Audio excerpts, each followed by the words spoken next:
Hey guys, and welcome back to the Fans Perspective, and in today's video I'll be dissecting and analysing the Bookies relegation odds for the 2023-24 Premier League season. Now this video will consist of a mixture of clubs that have recently been promoted to the Premier League and also some Premier League clubs which may have a few minor details to be worrying about in this coming campaign. Nevertheless, I'll be going through the list in the order in the way in which the bookies have laid them out and giving my reasoning behind why they will or possibly will not be getting relegated this season. If you do enjoy this sort of content, please can you smash that like button, subscribe to this channel. We've just hit 4,500 subs. I love every single one of you. I don't want to waste any more of your time. Let's get into it. Starting off at 4 to 11, you have Luton Town. Now let's be honest, they're always going to be favourites. They've just completed a footballing miracle, coming from the depths of the National League to the Premier League, and they did it in the hardest way possible as well, in the playoffs on penalties against Coventry.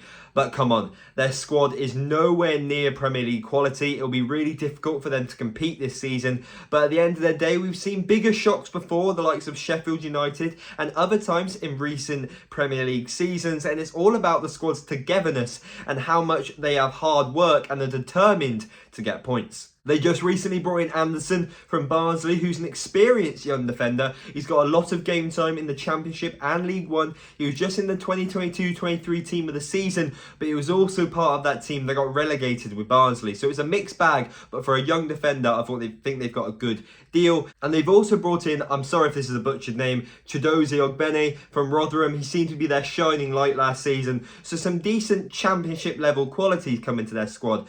But in reality, I think they do need a lot more to compete. And for a lot of people, it's a foregone conclusion that they're already going down. Next up at 8 to 11, you have Sheffield United. Now they managed to do one better than Luton last season, getting an automatic spot, finishing second in the league. But it's also a team that I'm not really too hopeful for. On the lines of transfers, they're yet to bring in a player, but they've still got a long time left. But they've also let a few experienced heads go and some players which really helped them the last time they were in the Premier League. O'Connell, Stevens and Billy Sharp are all out the exit door. And yes, players like Brewster and Sander Berge may have something to prove this time round. But having a very young attack with an average age of 22 years of age could be really bad for them.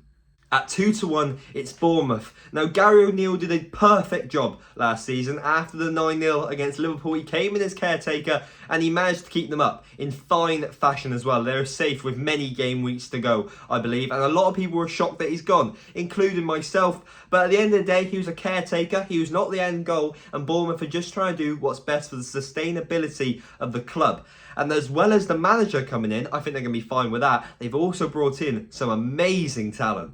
Yes, they will have to fill the void of Lerma in the middle, who they've let go on a free to Crystal Palace, and he was a rock in the centre of their midfield. But spending €35 million in today's market to get Traore and Kluivert, two young wingers with experienced game time in European competitions, is an amazing couple of deals for a club like Bournemouth. I'll be interested to see the manager's style of play because I really don't know too much about him.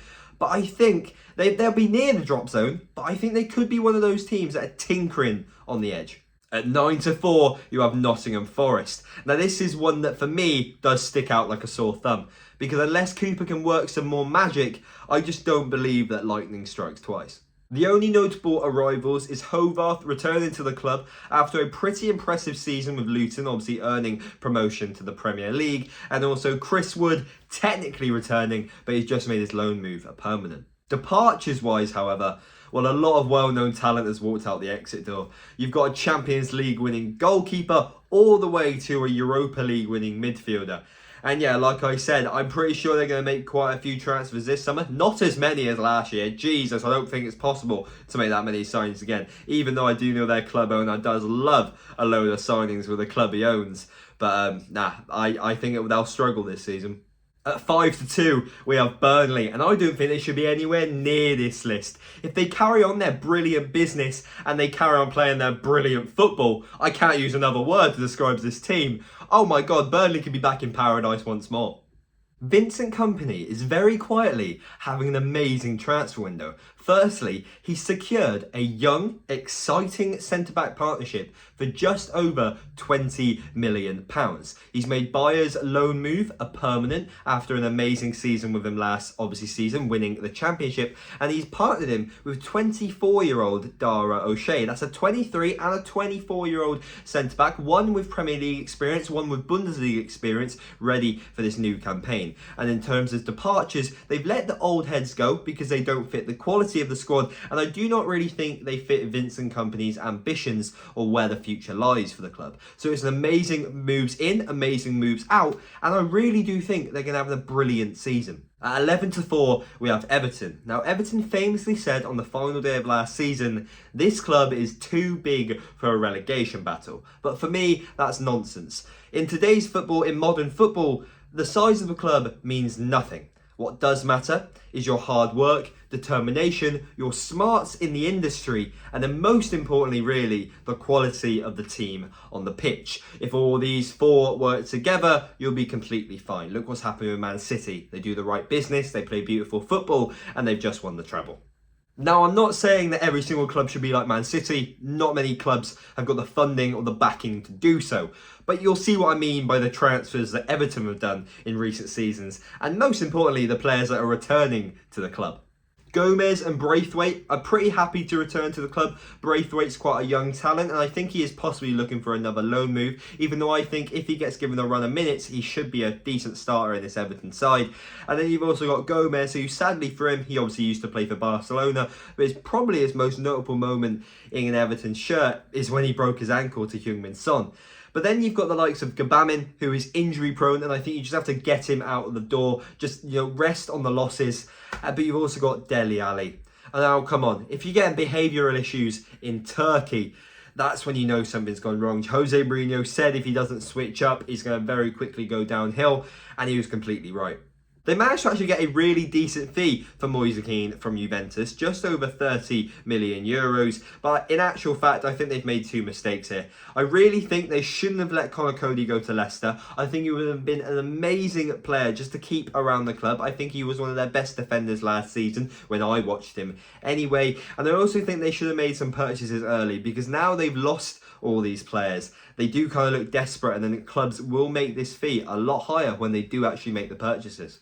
At 10-3, you have Wolves. Now, this is a sticky one for me because they've recently been hit with financial troubles, which is something you never want as a football club. But despite bringing in Lopetegui, who was a great experienced manager last season, they ended up having a really lacklustre campaign, but it's now time for a fresh start. For this new era at Wolves, they managed to get the likes of Traore, Diego Costa and Moutinho off the wage bill, which is quite a lot of wages. And they've also made just over £60 million for the pair of Neves and Cody leaving the club. But their issue, I believe, is yes, they've got a lot of young talent coming in, but unless Lopetegui can get some experienced heads through the door that fit his playstyle, he could very easily jump ship and Wolves could go into freefall. The final three clubs on this list are slightly laughable shouts, but I'm going to give my reasoning for them nonetheless.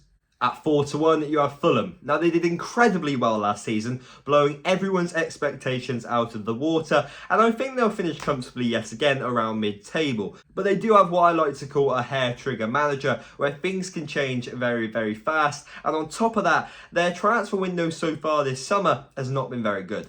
A lot of players are leaving Fulham with no income coming in for replacements. A lot of players are leaving on free transfers, and some players are obviously returning to their parent club from loan. But the only players so far that have come into Fulham are just their unwanted men returning from very poor loan spells. As it stands, in my opinion, Fulham are more than safe. But I will say one thing Fulham cannot do is rest on their laurels. At 13-2, you have Crystal Palace. Now, a pretty boring one, to be fair. They've got two positive bits of news. They've extended the contract of Roy Hodgson for a further year, still managing them at the grand old age of 75. And they've also brought in, like I said earlier, Lerma in the centre of the pitch, a rock in CDM. Departures, however, they've got three players which I would consider to them as club legends, the most painfully and notably of them all being Wilfried Zaha, and I really think, despite obviously they got to keep him for an extra season, they'll be looking back on it because there are offers of above €50 million coming in from last summer. Roy and his young talent will keep them up, but I do not believe, unless they can find another diamond in the rough, they'll be going for anything more than their usual around 11th, 12th place. Finally, at 9-1, you have Brentford. Now, this is obviously the most ludicrous one of them all. They were one win away from European football last season, but I guess in a certain manner, it does make sense. They're going to have to go half the season without their star player, their main man, Mr. Paddy Power himself, Ivan Toney. Well, on the subject, I guess I'll put my money where my mouth is, and I think Brentford are going to be fine, mid-table. For around £30 million, they brought in the German duo of Shade, making his loan move from last season a permanent, and also a 30-year-old Bundesliga journeyman, Flecken. I just think that they're both some decent deals, especially for the likes of Brentford, and they're also looking for a young centre-back to replace Pontus Jansson, who has just left the club. And that is it, guys. Thank you guys so much for watching this video. I hope you guys did enjoy. I enjoyed researching it and making this video. We have just recently hit an insane milestone, 4,500 subscribers, and we're very, very quickly actually making our way to 5,000. That's our goal. We'll try and hit it before I go back to uni mid-September. So yeah, if you did enjoy this video, please smash that like button, subscribe to the channel, and hit that notification bell. Join the family so you don't miss any of the future content. This season coming up is going to be absolutely amazing. Match vlogs, football content, anything like this, and anything you guys ask. I always put polls on the community page, so make sure you vote in all of them. I'm trying to make one a day or one every few days. But yeah, thank you guys so much for watching. If you have any questions or queries, drop it down in the comment section, and I'll see you guys in the next one. See ya.